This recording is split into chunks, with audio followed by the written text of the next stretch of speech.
in existence today. Interestingly, they were all translated into Arabic. Therefore, those who were putting the Quran together only had access to those stories. They didn't have access to the original gospel account. They didn't have access to the New Testament because that was not translated into Arabic until the late 9th century. The story of Abraham there in Mecca, rebuilding the Kaaba, going into the Kaaba and destroying all the idols and then coming out and being thrown into a fiery pit. That's not in your New Old Testament. I don't remember Abraham ever being in Mecca, and he certainly didn't go into a Kaaba and destroy idols, and he certainly didn't go into a fiery pit. That's Shadrach, Meshach, and Abednego. But that is from the Mishnah of Rabbah, written in the 2nd century, a Jewish apocryphal account. It makes its way into chapter 21 of the Quran. And one of my favorite stories, the story of Solomon. Remember Solomon? You know the story of Solomon, but did you know that he would have a bunch of birds that he would march and get ready for battle, and they would fly up over the enemy and drop stones onto the enemy with the name of the enemy at the bottom of the stone? Did you know that? I did not know that story, Jay. And this bird said it's been down way down in the south in the land of Sheba, and it's seen a beautiful queen down there, and he wants Solomon to come down and meet him. Well, Solomon says, no, I'm busy marching my birds. You go back and bring her up. So he does, goes back, lands at the feet of the queen of Sheba and talks to her. Looks like everybody talked to birds back in the time of Solomon. So about 1000 BC. So she comes up with her retinue. See, here you are. You now are the second biggest superpower of your day. You are now the Umayyad Caliph.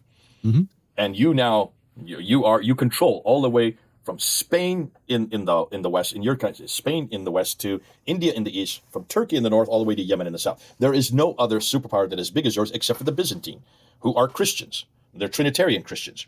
Therefore, you are in competition with them. They have a prophetic line. They also have a revelation. The Christians and Jews do. You are like the poor second cousin. Always, you've been looked down upon by the Jews and the Christians because you don't have a prophetic line. And Ishmael doesn't have a prophetic line. You have no revelation. You've got to borrow their revelation. But now you control the holy place. You control Jerusalem.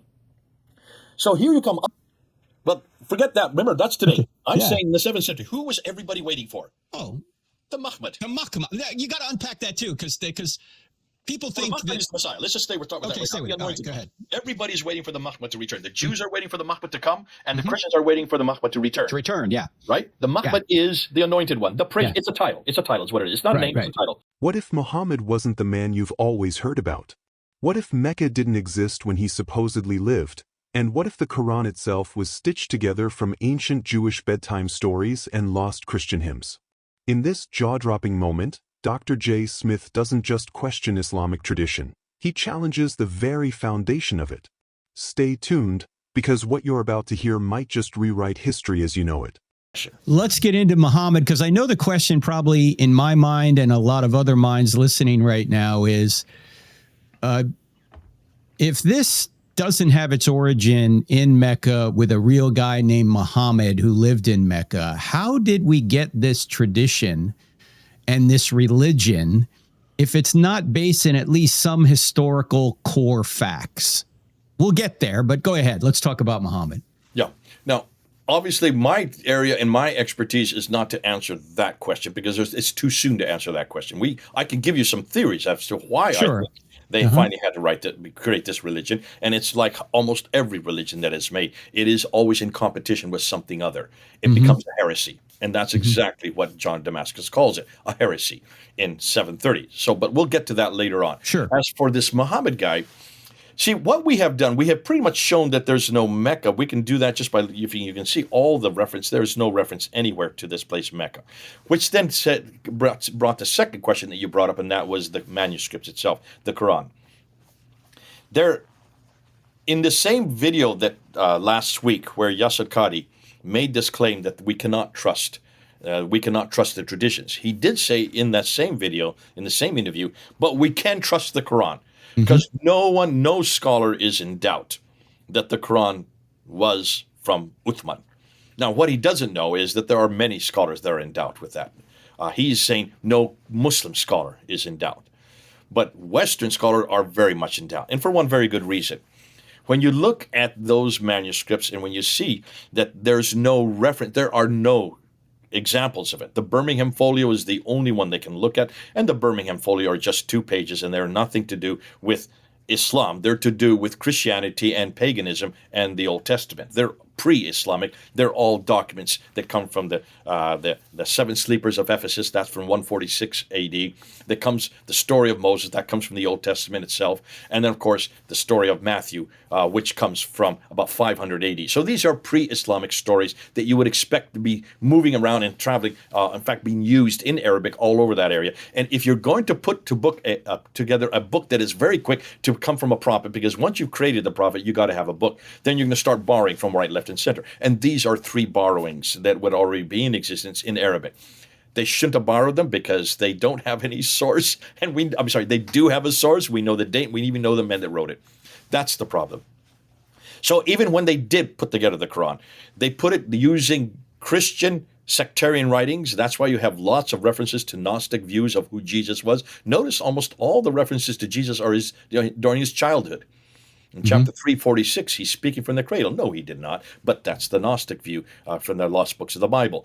He then, about 3 verses later, takes some mud, makes them out of clay, and blows on them, and they fly up into the air, creating birds out of clay. That's not in our New Testament. Gospel of Thomas, isn't it? Something like that.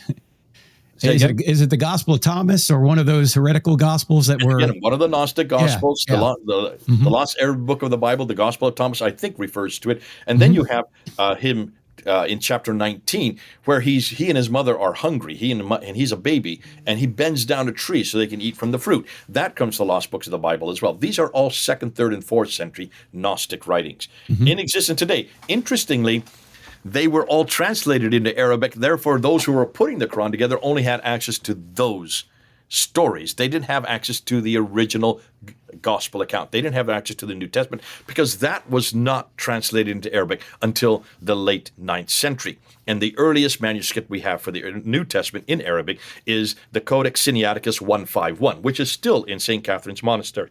Not to be confused with the Codex Sinaiticus that we have in London for the entire New Testament. In Greek. This is the Arabic translation that's still there. And that is where you get, that was so you can see, if the New Testament was not translated into Arabic until the 9th century, who put the Quran together in the 8th century didn't have access to it. They had these stories that they had access to. That's why the Quran is full. Look at the enormous amount of stories of the prophets, the Old Testament prophets. They're not the same stories we have in our Bible, but we know exactly where every one of them comes from. The story of Cain and Abel, that's in chapter 5, verse 31 and 32. That comes from the Targum of Jonathan ben Uzziah, written in the 2nd century. The story, I'm going to get this out of my here. The story of Abraham there in Mecca, rebuilding the Kaaba, going into the Kaaba and destroying all the idols, and then coming out and being thrown into a fiery pit. That's not in your New Old Testament. I don't remember Abraham ever being in Mecca, and he certainly didn't go into a Kaaba and destroy idols, and he certainly didn't go into a fiery pit. That's Shadrach, Meshach, and Abednego. But that is from the Mishnah of Rabbah, written in the 2nd century, a Jewish apocryphal account.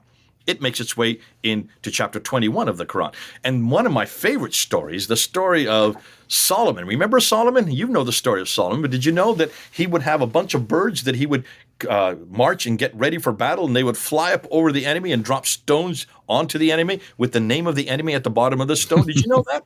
I did not know that story, Jay. In chapter 27, verse 17 to 44 of the Quran, you have Solomon training his birds to get ready for battle, but one bird is missing, and he gets angry that his favorite bird, the hoopoe bird's not there. And so when he's yelling and screaming about the hoopoe bird, suddenly it flies in from the south, lands at his feet, and talks to him. Lo and behold, Solomon talks to birds in this account. And this bird said it's been way down in the south in the land of Sheba, and it's seen a beautiful queen down there, and he wants Solomon to come down and meet him. Well, Solomon says, no, I'm busy marching my birds. You go back and bring her up. So he does, goes back, lands at the feet of the queen of Sheba, and talks to her. Looks like everybody talked to birds back in the time of Solomon. So about 1000 BC. So she comes up with her retinue, comes up to Jerusalem, is coming into the throne room, about to walk across the throne room to meet Solomon sitting on the throne, when she looks down and sees a pond.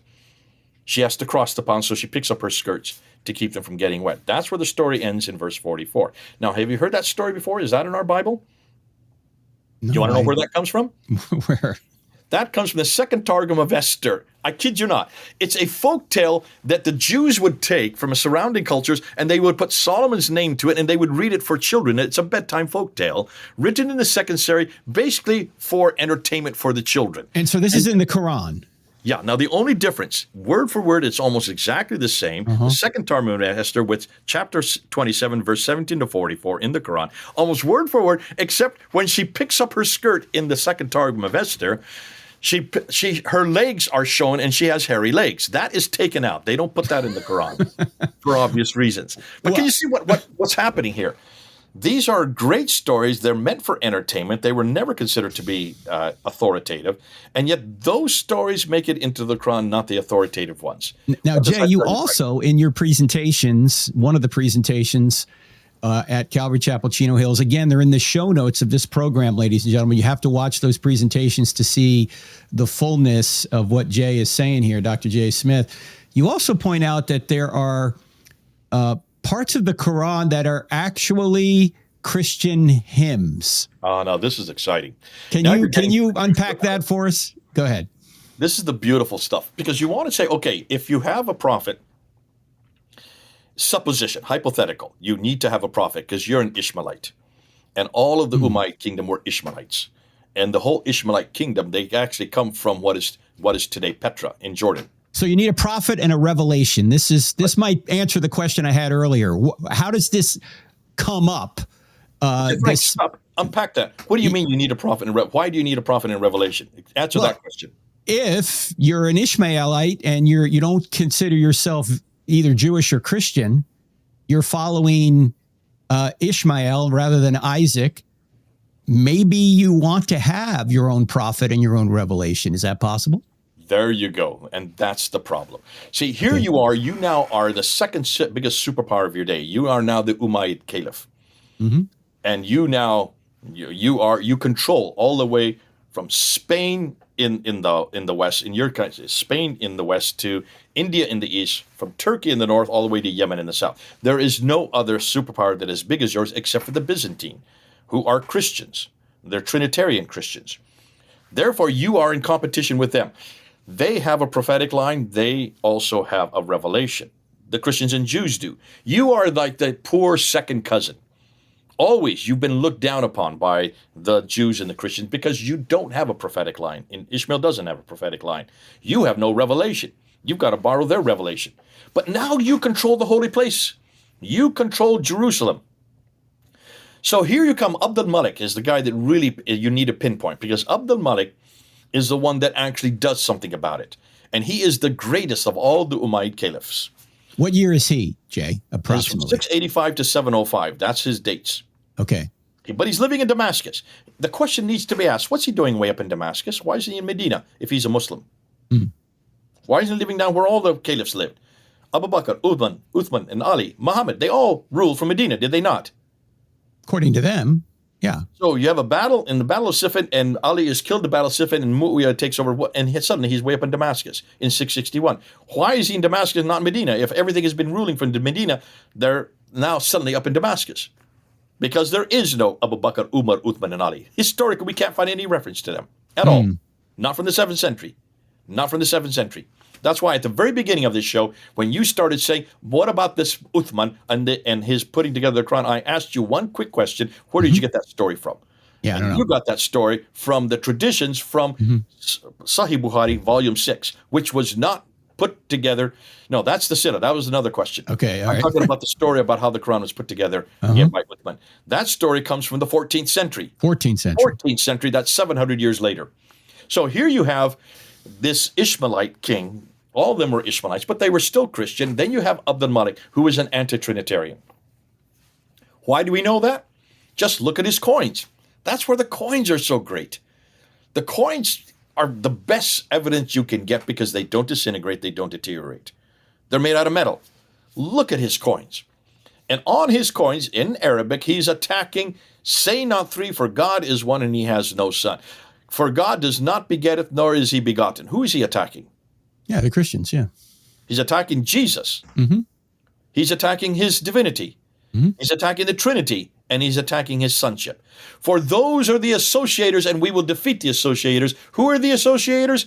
The mushrikun, that's us. Those who elevate and put another man alongside God. We are the associated. We are associated. This is about 700 AD, Jay? Then it says, For La ilaha illallah Muhammad Rasulullah. For there is only one God but God. How dare you associate another with God? There is only one God. And the Muhammad, the man you're waiting for, the Muhammad, the one that everybody's waiting for, is nothing more than the servant of God. He is not God. So this is all on his inscriptions. It's on the Dome of the Rock. He builds the Dome of the Rock in Jerusalem. Why does he choose Jerusalem? Why doesn't he build it in Mecca? Because there is no Mecca that early. This is 691 now. He builds the Dome of the Rock in 691. He's been in power for 6 years. And it's the biggest building of its kind. It's the most resplendent building in the world at that time. It's still resplendent today. Look in Jerusalem. It stands out. Everywhere you look, you can see the Dome of the Rock sitting up there, up on what? On Mount Moriah. Why Mount Moriah? Okay, Frank, you're a biblical scholar. Why Mount Moriah? Because he's going to say that that's where Ishmael was sacrificed, or almost sacrificed, because Abraham took Isaac up there, say the Christians and the Jews, but he's going to say he's an Ishmaelite. He's following Ishmael. So it was really Abraham bringing Ishmael up there, and that's where we're going to put our. And go on from there. Who's going to return to Mount Moriah? Who's going to return to Mount Moriah? The Messiah. Well, yeah, Messiah. And they actually, don't the Muslims now think Jesus is going to come? Well, forget that. Remember, that's today. Okay. I'm saying in the 7th century, who was everybody waiting for? Oh. The Muhammad. The Muhammad. You got to unpack that too, because people think the Muhammad is the Messiah. Let's just stay with that. Okay, right stay with it. All right, go ahead. Everybody's waiting for the Muhammad to return. The Jews are waiting for the Muhammad to come, and the Christians are waiting for the Muhammad to return. Yeah. Right? The Muhammad is the anointed one. The praise. Yeah. It's a title. It's a title. It's what it is. It's not a name. It's a title. They're waiting. And where is he going to return to? To Mount Moriah. So what do? You put your building right there in Mount Moriah. You stick it right there where everybody's waiting for it. That's why he chose Jerusalem. And then you write all these inscriptions around the inner ambulatories of this building, attacking this man that they're waiting for. He is not three. He is, for God is one, and he has no son. And truly this Muhammad that you're waiting for, not Muhammad, there are no vowels there. We put Muhammad into it. We impose Muhammad into it because we have vowels today. Back then there were no vowels. The Muhammad is nothing more than the servant of God. So this is really an anti-Trinitarian attack. It's an internecine Christian polemic is what it is. This is a sectarian controversy. So when people say that Islam is a Christian heresy, to a certain extent, they're correct. Absolutely. And how do we know that? John of Damascus tells us that. In this explosive segment from Dr. Frank Turek's podcast, Dr. J. Smith confronts the Islamic narrative with surgical precision. He lays out a mountain of evidence suggesting that the traditional figure of Muhammad may have been a political invention, created not from divine revelation but from necessity. As he explains, no references to Mecca exist in the 7th century. The Quran's earliest manuscripts? Full of Christian hymns, Jewish apocrypha, and Gnostic legends. Stories like Solomon commanding birds or Abraham being tossed into a fiery pit. They're borrowed from 2nd century folklore and bedtime tales, not divine scripture. Smith reveals that Islam, under leaders like Abdul Malik, was formed in political competition with Trinitarian Christianity. Coins, inscriptions, and even the Dome of the Rock itself testify to a rejection of Jesus' divinity and an assertion of Ishmaelite identity. And here's the kicker. Muhammad may not even be a proper name in the earliest records, but a title, the praised one. This isn't just academic curiosity, it's theological dynamite. Whether you're Christian, Muslim, or skeptic, this commentary demands your attention.